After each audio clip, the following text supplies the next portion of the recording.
Welcome back to the Zyori podcast. Hello, and thank you for joining us here on podcast number 70. It is April 20th here, 2015, about 6 o'clock p.m. on the Pacific Coast. And, well, as you can probably tell, I'm feeling a bit under the weather. I caught the post-event bug in Romania.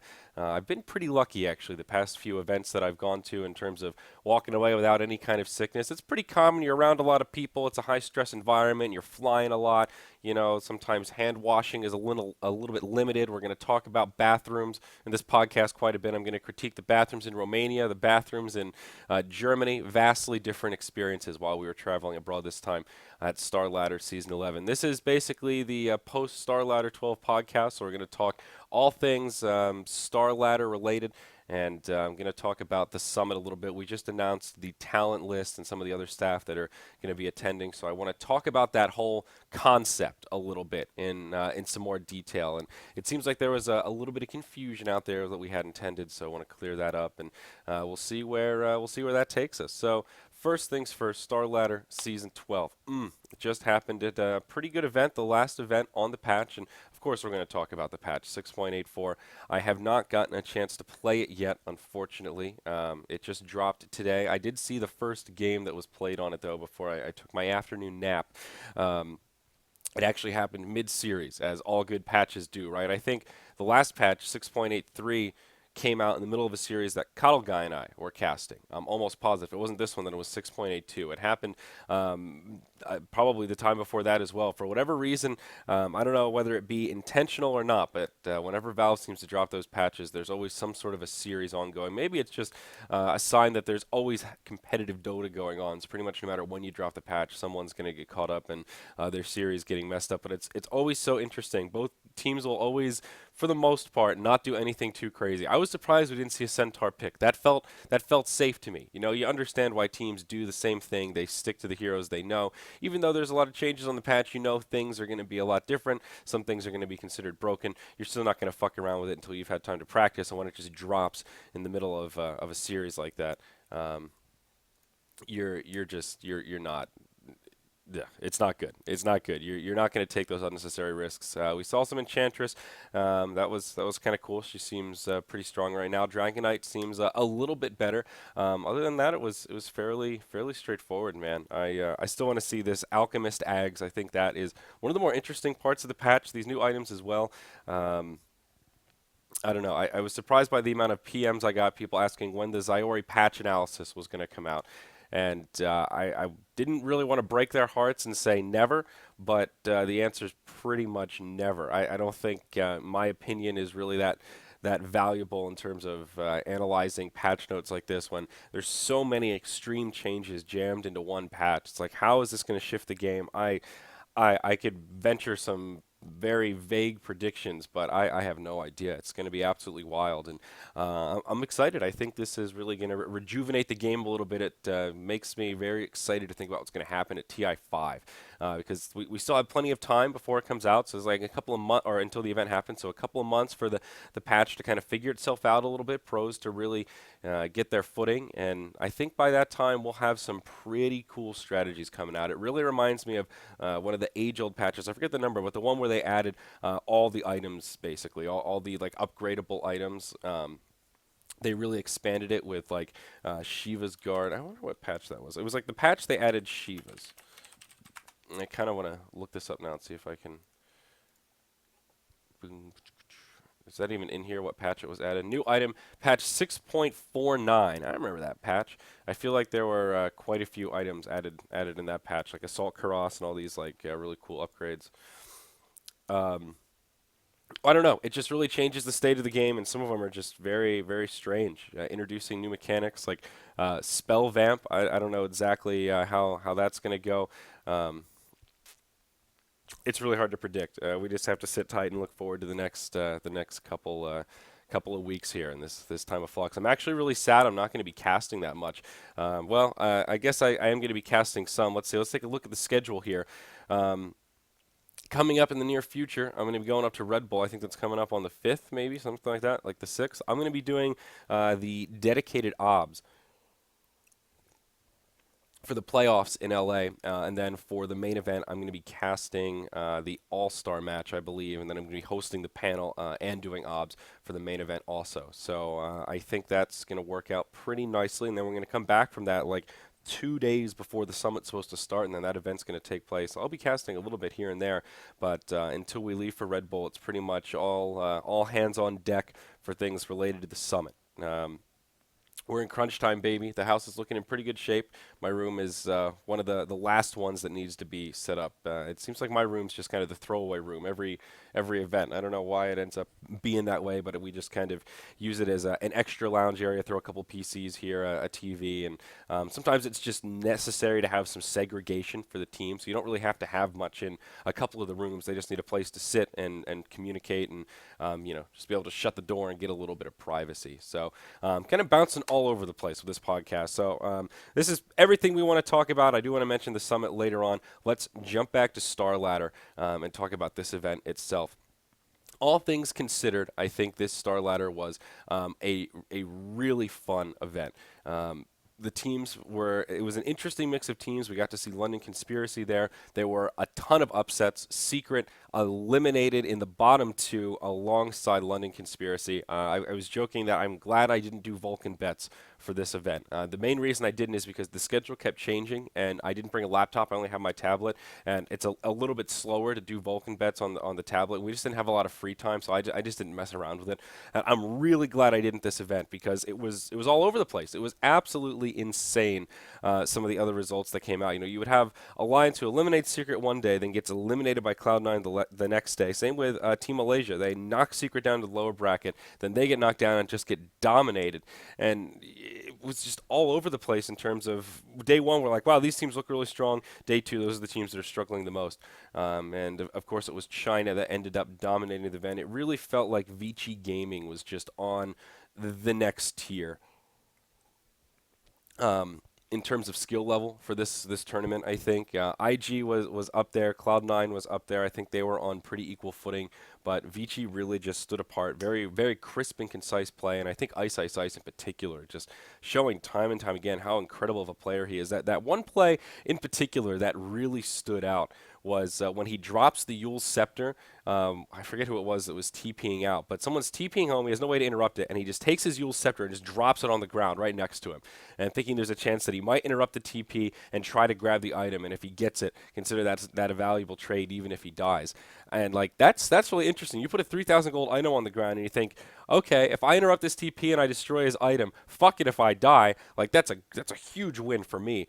What kind of a player thinks about that? And a lot of people interpreted that as like a kind of a showy move, like a very arrogant, like, oh, I'm going to show you, like, oh, like he wasn't really shitting on him. When we asked him about it, Daryl just said,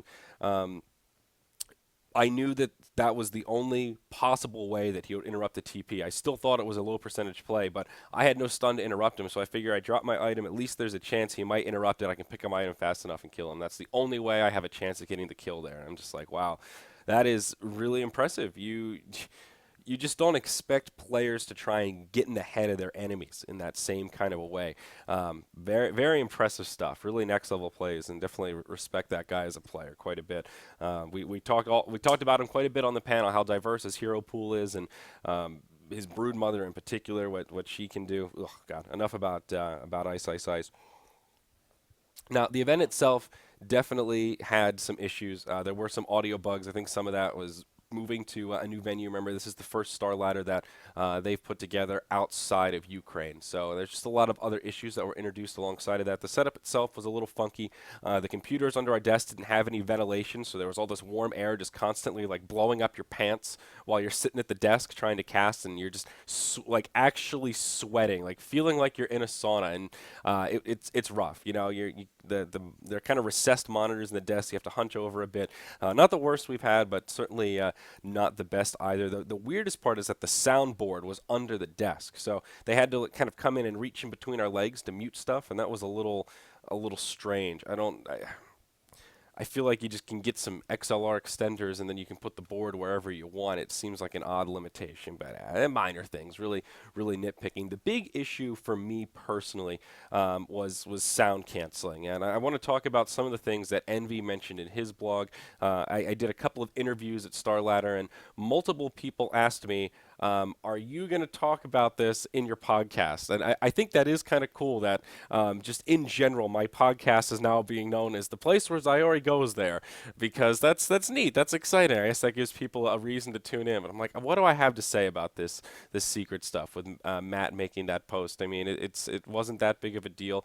The timing was particularly bad, and that's about it. Like, he didn't post anything that juicy or incendiary. He just said StarLadder has a lot of shit that's unacceptable.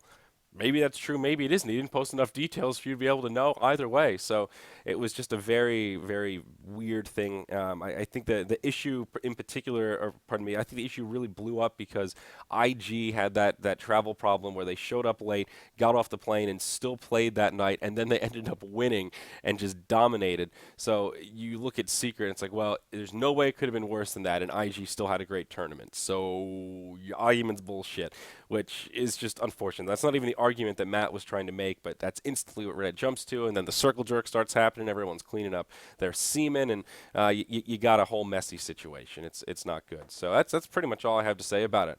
When I asked Matt about it, he said, "Oh, don't worry. Jackie's going to do a blog. He's going to talk about a lot of it." But he said that the timing was just bad. I was fucking pissed off, and I apologize to the guys. It was my bad. So that's it. Let's move on. People fuck up. No, it's not a big deal. Really not that big of a drama. But I think Envy raised a lot of really good points in his blog. I don't know what you want to call it, in his stream of consciousness. I hesitate to call it a podcast. I don't know if it's quite on that level.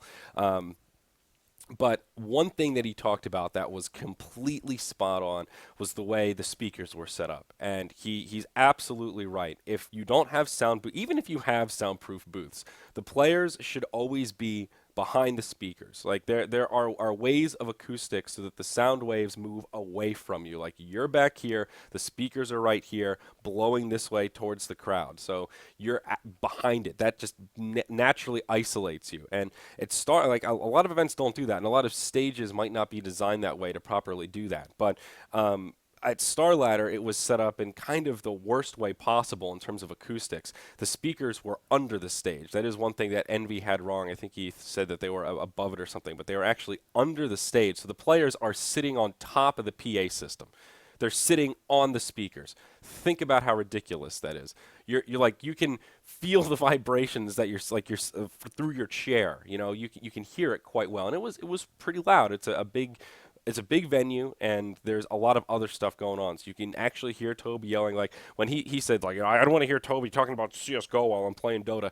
It's funny that he said that kind of as a flame, and it's not something I would really say as brashly as well, because it's, I don't want to flame Toby for casting CS:GO. Honestly, I think that's kind of cool. If one caster do another, like being able to transcend games, like more power to you, man. I'm not really that salty about him casting CS:GO, but it is weird. We had the same thing where I remember talking about Major All-Stars, where when you can hear yourself talk and you get that delay and you start to talk kind of like this because you're trying to correct for the delay that you're hearing through the PA system louder than you're hearing yourself talk. We had that a little bit at this event. We at least had proper noise canceling headsets with the audio feedback, so it wasn't nearly as bad, but it was still there a little bit. But I could hear Toby when things were getting hype and we were casting while he was casting CS:GO. I could absolutely hear him yelling about headshots and guns and sniper rifles and whatever else they do in Counter-Strike. So that, by its nature, is just an issue with the venue. There's a lot of sound, it's really loud, and it's hard to drown all of that out. I absolutely understand that soundproof booths are expensive. They're not that easy to come by. They're hard to move. You got to store them. They're a big investment, but there are still ways to prioritize sound management, I guess is what we can call it. Sound protection isn't really quite what it is, but managing the sound in such a way that it's best for casters and players. Obviously, it sucks for players, especially when Envy was talking about, you put the noise cancelers on, but then your microphone picks up the speakers, so even through the noise cancelers in your headphones, you hear the casters louder than people like Bone7, who are kind of soft-spoken dudes. That's just ridiculous. That is an unfair environment for players to be competing in, even if it's not because they're hearing information from the casters, because it's just unbelievably distracting. Can you imagine just playing a pub game and there's somebody just yelling about your game in a really hyped manner and like kind of micro analyzing every decision you're making while you're playing and trying to talk to your team with no way to just be like, yo, motherfucker, can you just shut the fuck up? In a team fight, you're trying to say, hey, Bone, go in. Last one on top of it, it's just like, black hole! And there's just people scream. Like, imagine how distracting that would be. That's ridiculous. I completely empathize with Envy and players on that front. On a more selfish note, I absolutely hate it when players can hear what I'm saying, because I spend so much time thinking about what I'm saying and making sure that it's been revealed to players that I'm not saying things that are as interesting as they should be, my observations aren't as on point, and my camera work suffers. When you're casting, you're already pretty much clocked out. If you're doing camera control and you're the lead caster doing play-by-play, that's more than enough to keep your, like, think of your brain as a processor. You know, you're running like 95% load. You know, you don't really have too much extra space to do more things. You could use more space to do camera control and do that better, or you could use more space to do commentary better. Most of us have that hybrid sweet spot, so we're efficiency, right? We can do camera and cast at the same time. When you add into the factor of, just think about any time I'm about to say something, I have to think to myself, has this been revealed? Has this person walked into the vision of the other team, and how are they likely to have scouted it? Is what I'm saying something that's a tactical advantage? And I probably spend too much time thinking about it, but I don't want to be that guy that accidentally says, and they move into Roshan, and then the other team realizes it and scouts it out, or you reveal a BKB or something that ruins a fight, or a blink dagger or some other key item. The team ends up losing off that.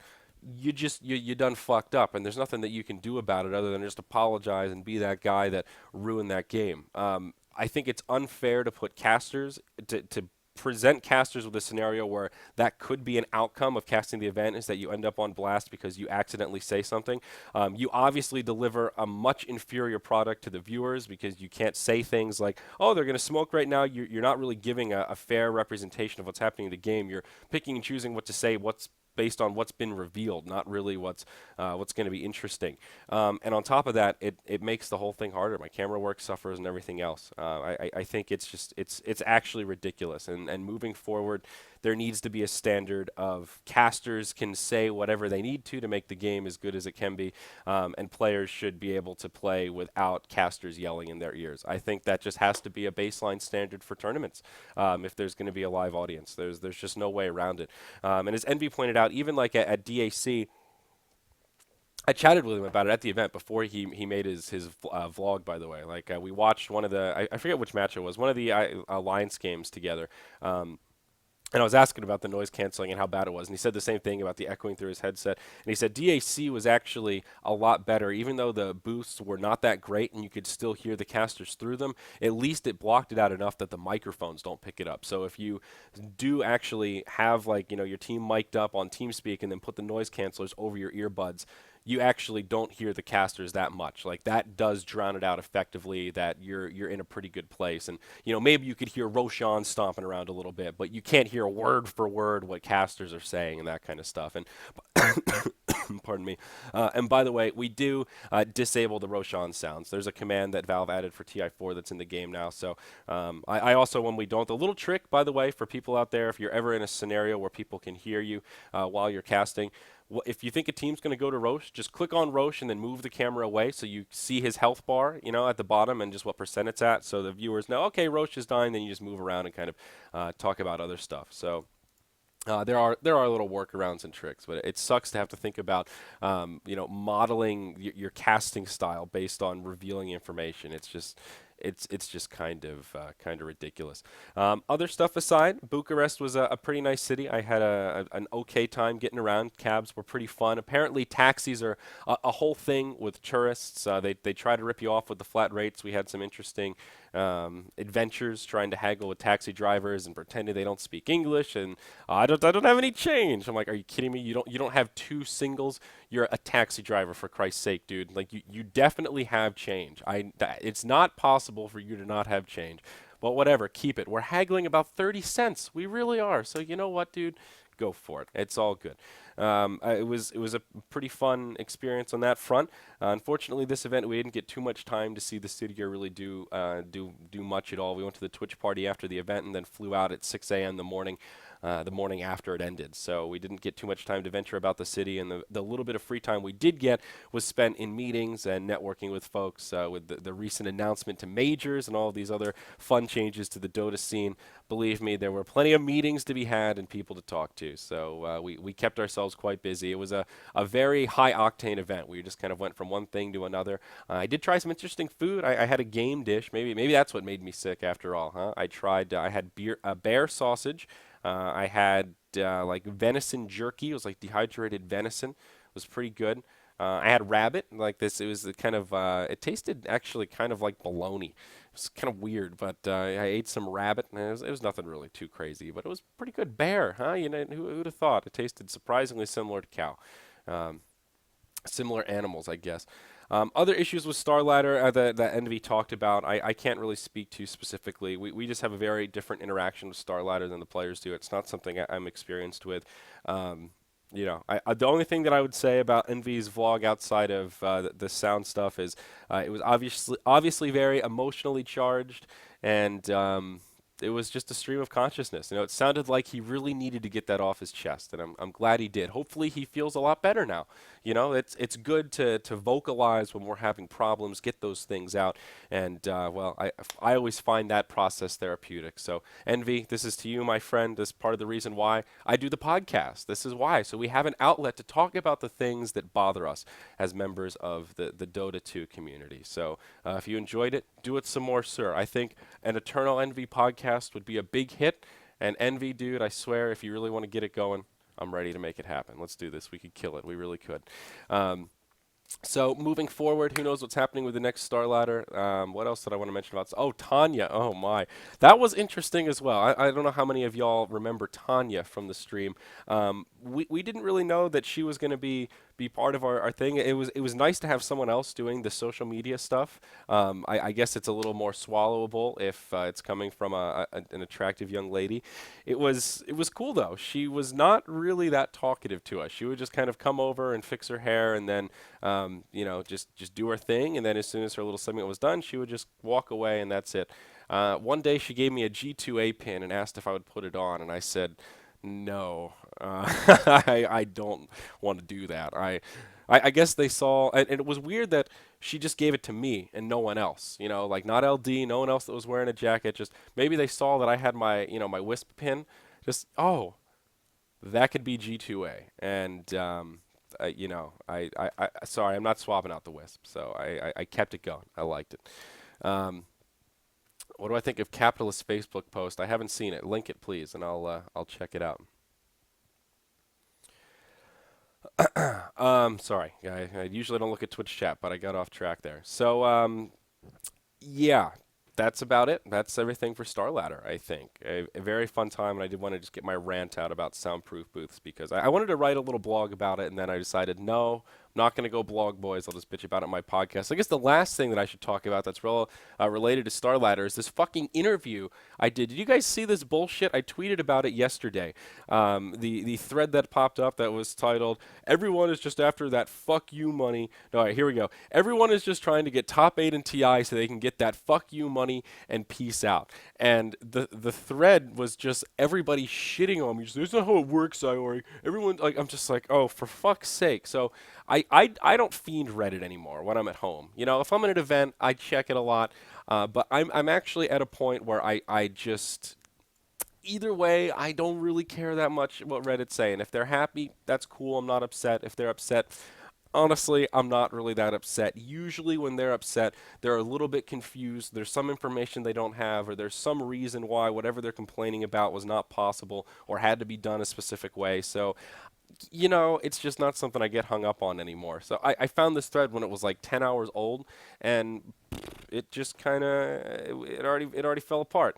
And I went back and watched it and remembered, oh, I was quoting Gerg from the last podcast we did when he was talking about the North American scene and why it was so unstable. He said, well, people were just trying to get that fuck you money.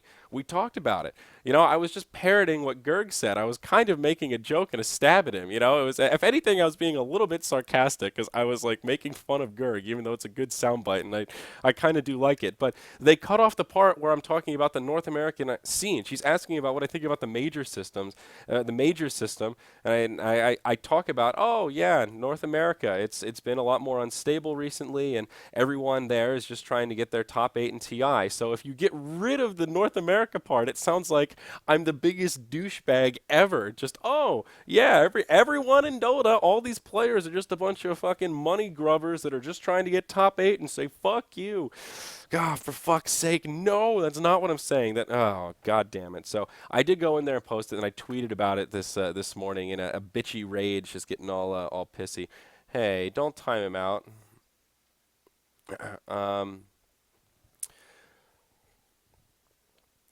So that was fun. The thread got closed. The guy that posted it apologized, but I wasn't even really mad at the guy that posted it because he was just copying and pasting what is in the description of the YouTube video. He literally copied and pasted. So, I don't know if it was Ellie, the blue hair girl that interviewed me. Hopefully she's not the one that tagged it, but whoever did, god damn it. Please do not quote people out of context like that. It makes you look stupid, it makes me angry, and it makes people like me less inclined to do interviews with people like you. I'm still new enough to the kind of stardom, if you will, in air quotes, where people like at events want to interview me. And this is a small media outlet. They've got 400 subscribers on YouTube. I remember what it was like to have 400 subscribers on YouTube and desperately want to interview people that I thought were really interesting. So I'm inclined to say yes if I have time and someone wants to interview me, even if they're a little bit annoying, or I'm like, this interview is going to be watched by 50 people, or hey, we're from the Indonesian local high school newspaper. Do you want to? You know what? Sure, I'd love to, because I'm just happy that you're interested in what I have to say. But when you do shit like this, it makes me more inclined to say no unless it's an actual news source. That's what somebody tweeted at me from Gosu Gamers. Skim said, when you're dealing with these up-and-coming news sites and that kind of stuff, they'll do that because they need clickbait. They need some way to get people to their platform to get things started. So I get it. I know you got to get something grabby, but you can do it and still be genuine at the same time. Don't ruin it for everybody else. Don't be that guy or that girl that makes someone like me jaded and fucks it up for all of the other up and coming news sources out there that wouldn't do some shit like this. Come on now. Have a little bit of integrity. Get out there and do this thing right. Let's do it. Let's all do it together. Let's move forward. So, all right, let's talk about the summit now that I've bitched about the fuck you money. God, that was really infuriating. Honestly, when I saw that last night, I was just like, for fuck's sake.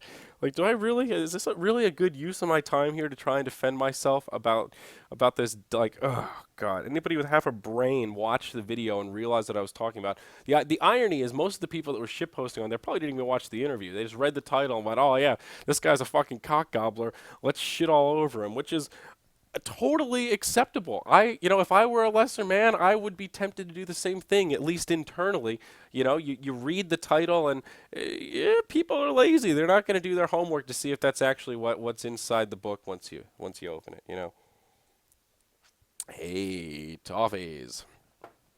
Coffee with toffees. So let's talk about the summit a little bit, and let's talk about this talent list. We've got a couple of them in chat here as well. Hey there, toffees, and hippie as well. So this go around, actually, let me go ahead and let me just pull up the post so I can make sure I don't miss anybody. Look at this awesome Beyond the Summit website, making my life so much easier. So this go around, we actually had a different idea to staff the summit. We needed some more people to staff the practice area in particular.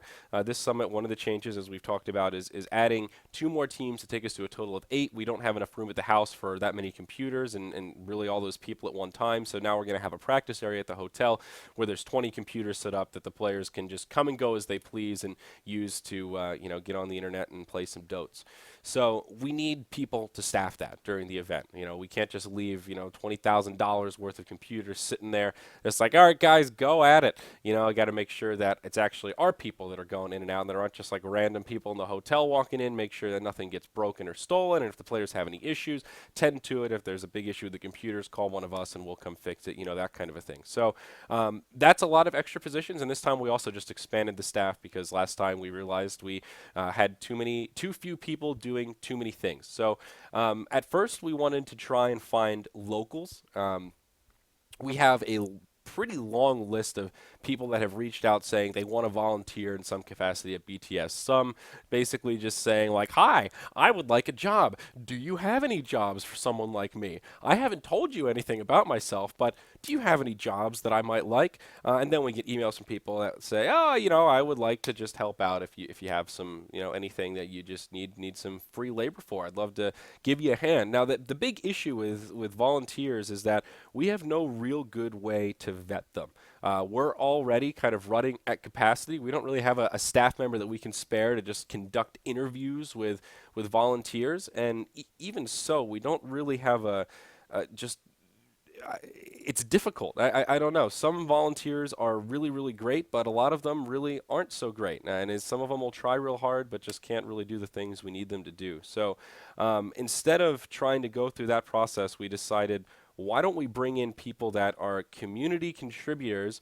Some of them we brought to the last summit that we know are responsible, reasonable, mature people, and have them staff the event. They can do this, right? Why don't we do the best of both worlds? And then it kind of clicked, and I said, well, what if we took someone like Toffees and Sir Action Slacks, had them work the event, and then in the time they're not working, they could do a little bit of content for the mainstream. Like the last two summits, we've had a lot of ideas to do extra content. Some of it just funny little quips to do with players. Some of it more elaborate skits, and other things just, like mock TV shows or like floor reporter stuff. Like, all right, Zyori checks in. Let's see what's going on here. Oh, Purge, you're winning the poker game. That kind of stuff. And we haven't been able to do it most of the time because we've usually been either short-staffed or the last two summits, something has gone wrong where we had to pull staff that was allocated towards that to put out fires somewhere else. So this time, we're kind of diversifying that load a little bit by bringing in fellow creative folks, again, like Slacks and Toffees, that have a lot of ideas and have some resources to pre-produce some video content.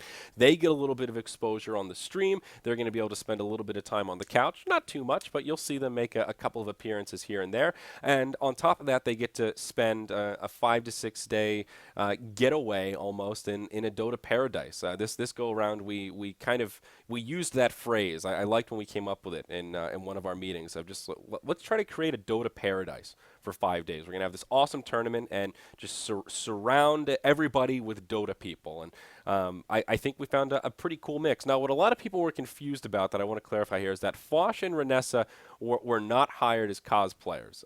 They're or are not, I guess I should say.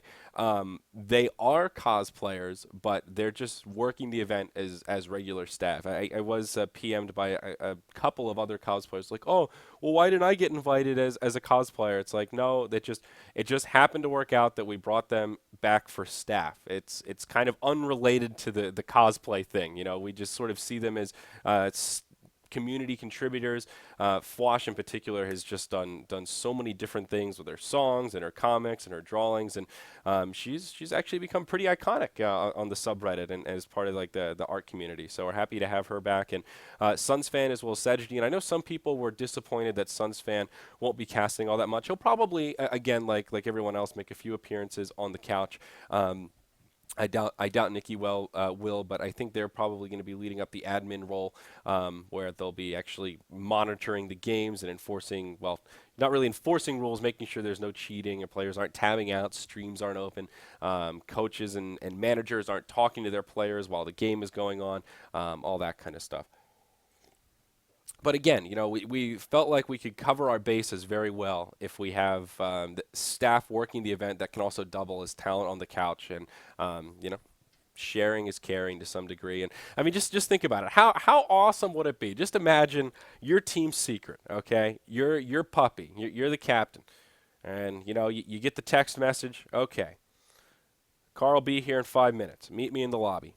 You come down with your team. You're standing there. You're looking out that little little area, that has the roof outside of the hotel, right coming out of the lobby. An SUV pulls up, a black Suburban. The door opens. You hear the boots click on the ground. The door slams shut, and you just see it's Sir Action Slacks smiling his ass off, ready to pick you up to take you to the summit. Isn't that a dream? I see that as just a dream come true. Hopefully the players do as well. Ryu Borges is going to be coming as well. That's pretty exciting. Happy to have Alan coming. Hippie Improve, to lesser-known community folks. Hippie you'll recognize back from the Dota Radio days. He was my co-caster back then. And well, he hasn't been casting as much recently, but still happy to have him out. I'm finally going to get to meet him. He's one of my online buddies that I've known for a long time, but haven't ever had the privilege of meeting, which is sad, honestly, because we used to live so close. I was in South Jersey, he was in Philly, and my lazy fucking ass never got out to the city to go see him, and for that, I'm a piece of shit. What can I say?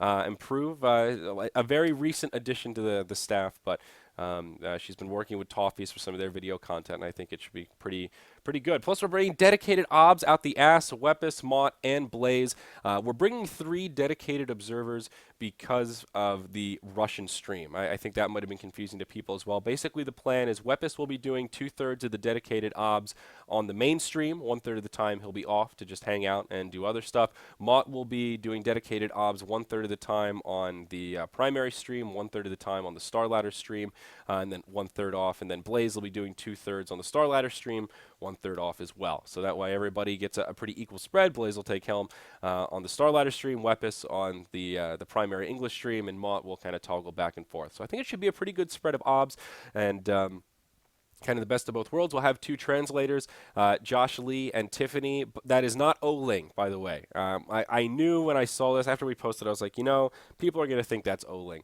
Tiffany is Josh Lee's girlfriend. Josh Lee, Autumn Winds, he's a pretty well-known translator. You don't really know his girlfriend. Her name is also Tiffany. She was at DAC. She was at the Summit 1. Maybe the Summit 2 as well. She does tend to travel with Josh. She's been to a lot of Dota events. The players all know her. She's a translator, same as he is, so we are going to have 2 translators to take care of all of our Chinese teams. Pardon me. There will be 3 attending this iteration of the Summit. So I wanted to make sure we're covering our bases. One of our other staff members is also a bilingual. And plus, this time we're bringing in Cinderin. Oh, my God, it's going to be awesome. Purge, he will be making an appearance. I don't think Purge is going to be there every day, but he'll be there at least on a couple of them to swing by. I guess some of it depends on his schedule once the event actually happens. So that's pretty exciting.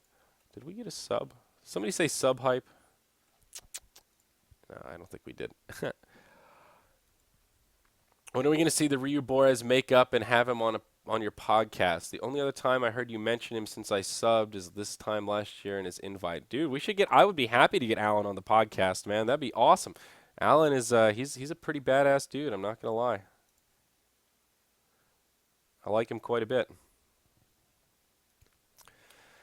Oh, so anyhow, that was basically the general plan for this summit in terms of staff and our quest to make a Dota paradise and bring in some folks that were really involved in Dota. Hotbid and Ineska are going to be doing our interviews. Ina, of course, is Vlad's wife, and Hotbid, you know all too well. Really looking forward to it. Summit's going to be awesome. The house is getting put together pretty well. I think we're pretty on point in terms of where we need to be, where we're going. Still a lot to be done. There's just so much organizing that comes with all the logistics. I feel like I'm making lists and spreadsheets every day, and every day I wake up, there's more to be made. It's really this nonstop maze of organization and trying to keep my head above water. But we're getting the hang of it. Third time's a charm, I guess they say. I'm really feeling a lot more confident about this summit. It's weird to think that at every summit it feels like, how did we get it done last time without all this additional prep? Like Summit 1, we were super rushed, underestimated how much it would take just to get everything set up and how much time we would need to do it. Summit 2, we gave ourselves an extra week, and we said, wow, we're really like, this is great. I don't know how we did it last time without this extra week. Now we've got plenty of time. This time, okay, we've got a month extra. Now I really feel like we've got plenty of time, and I don't know how we did it in a week last time. So I think we finally have learned what it takes to get everything going, and I feel so much more confident in these computers. Having built them ourselves, I don't want to hype it up too much, but I think it was really the right idea, knowing that we tested all the parts that went in. We specifically chose parts that we knew would work well together, be more than enough to run Dota 2, hopefully Source 2 and everything else. They should be good computers for at least a few years out. Gives me a lot of confidence. We just ended up changing the monitors. We had 21-inch monitors, and now we've actually upgraded them to 24 inches. We've returned them and purchased some new ones. Basically, we want to stay with the standard, and the monitors that we have are the exact same models that they're going to be using at TI5 this year, and I guess all the big, probably the majors moving forward. So we want to be up to snuff, right there with the standards, and they're the 44-inch, 24-inch, 144 hertz. Something or other. They're pretty nice monitors. They're really not too shabby. So I think that will be quite nice. Hopefully the players enjoy it. We got better tables this go around as well. We've got some old lab tables, some real solid, thick, solid oak. Good stuff. So they're not going to be all wobbly. No more of this fucking folding table bullshit. I remember at the summit too. Somebody tweeted at me and said, "Hey Zyori, what are those tables called? They look really nice." I was like, what, the white ones? They're like, yeah. I was like, generic folding table number 1. What? These are just like crappy folding tables you get from Sam's Club. There's really nothing special to it. They're plastic with a little bit of metal attached. So the desks needed to be upgraded, and this time I think we've made some smart choices on that front. We've really gone all out in terms of changes we've wanted to make. Pretty much every request the players made in terms of upgrades, we've at least made an effort to accommodate. I can't say we've done everything 100%, but we've done a lot, and I think it will definitely show. Like I said, bringing in more staff this time, bringing in an extra camera guy, so we'll have more mobile camera action. I think the production on the stream is going to be a lot better. We're bringing in a dedicated audio engineer. We're going to have a whole extra person in production. We're having a graphics guy on site who's got a lot of other cool things in mind. So there should be a lot of other content coming out on top of the improvements that'll be on the stream, I guess. I am a biased source, to be fair, when it comes to talking about the Summit 3, but pretty pumped about all these changes that we've been working on. So, all right, enough jerking off about the Summit. Where do we want to go from here? 41 minutes in. I actually don't have too much else to talk about in this podcast, to be honest. That's pretty much where I wanted to take it. I'm trying to think if there's anything else that I wanted to mention specifically.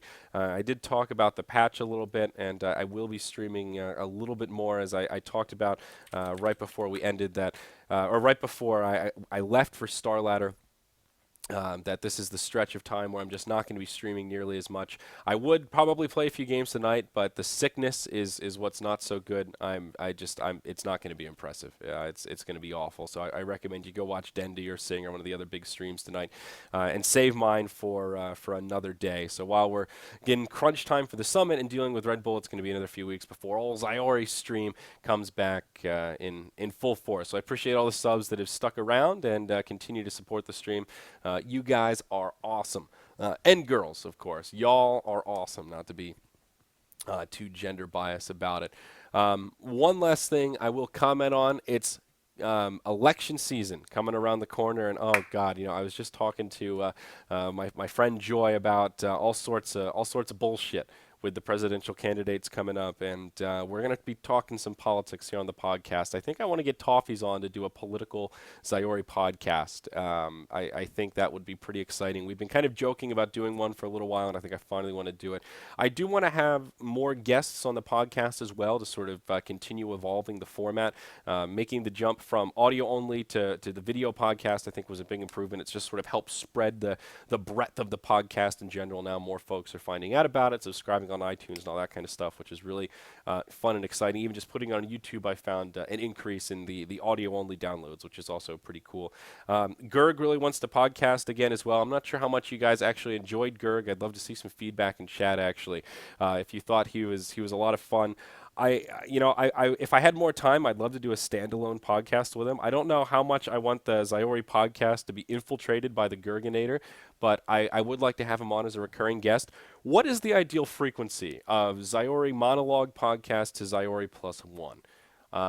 Sometimes I really like doing the solo podcasts. Other times I really like doing it with a plus one. I mean, I can talk to someone like Gerg for an hour easy with no notes, no preparation, just sit down and bullshit about whatever's on my mind and we can easily talk for an hour. Sometimes that's really nice, and other times I've got enough to say where I can happily talk for an hour by myself and not even think twice about it. Don't do it, Zyori. He takes over. Gerg will infest. Oh my, he's like the Zerg. It's terrible. We'll see. We'll see. I do want to mix in more guests though. I like keeping it kind of 50-50. I think that's a good idea. Like almost not in the black and white formula of every other, but a similar frequency where we have Zyori monologues and then mix it in with plus ones. I think it is good to see some other perspectives and see what other people have to say. So I'll try and get Toffees on here one of these days, and I got to do one with Brian, actually. He's another good podcaster. He can talk about shit for a while. He'll be another good one coming up this campaign season. Bernie Sanders. That's my guy. I'm saying it right now. I was very cynical about this campaign, this whole thing in general. I don't think he's going to win. I don't think he's going to win the primary against Hillary. I really don't. But I hope he does. I watched his announcement speech, the quick little 5-minute video, and, I agreed with pretty much everything he said. I'm not super keen on the single-payer healthcare thing, the completely universal healthcare. I don't know that that's the best thing for America. I'm not convinced. Outside of that, I think Bernie Sanders has a pretty fucking square head on his shoulders, honestly. He's obviously fairly liberal. He is on the blue side of the aisle, but I think he has a pretty good grasp on what the key issues are. He's one of these guys that you don't have to agree with everything that he says, but I think his priority list is pretty strong. I think he understands that the economy truly is the root of a lot of the problems that we're having, and I like that he talks about the effective unemployment rate. You can boast this pretty low unemployment number right now, but when you factor out people that are working part-time jobs, people that have given up looking for ideal jobs, college graduates that are pumping gas, all these sorts of things, the effective unemployment rate is much higher and actually in the double digits. I think that's a really interesting point that is not talked about. One of the other things he said is, he's never done negative ads. He said, I've never done an attack ad. I've never done these 30-second shock things. I think this is terrible and abysmal, and he's a guy of high integrity, I think. Maybe the guy's awful. I haven't done I haven't done all of my due diligence on the guy, but I don't know. I'm digging on the Sanders. I'm digging it. So anyway, be prepared. Buckle your seatbelts. There will be political talk on the podcast, and maybe I should mention my stocks. Did anyone see Twitter? Oh my good gracious. What is going on there? Oh God, they leaked their own earnings report, and it was bad news. It's in the dumper. It's like reaching all-time lows here. For fuck's sake, my Amazon's finally back up. I should have sold. I got greedy. My Twitter was up. I had like a good, almost a 10% return, and I was like, no, Twitter is going to keep going up, and then terrible earnings. It's so bad that they not only did not reach their forecasting for this quarter, but it was so below par that they had to adjust their forecasting for the rest of the year to compensate, because there's absolutely no way they were going to hit the targets that they put together. Oh, for fuck's sake. Like, even if they have a good earnings next quarter, it's probably not even going to make up all the traction. For fuck's sake. At least Amazon's on the up and up. But again, I fucked up there. I should have doubled down on my Amazon when it was in the dumper. It was down by like 25%, but I was a big pussy. I moved, and I was afraid to waste my money, and god damn it, I didn't seize the day, and for that, I'm punching myself. So, moral of the story is don't listen to Zyori when it comes to stock advice, because my funny money stocks have not been going very well. Zynga is still in the dumper as well. I have lost pretty much all faith. I think at this point, we're hoping for a buyout. That is the only redeeming quality of Zynga, that somebody might scoop it up if they somehow come up with some proprietary tech or idea.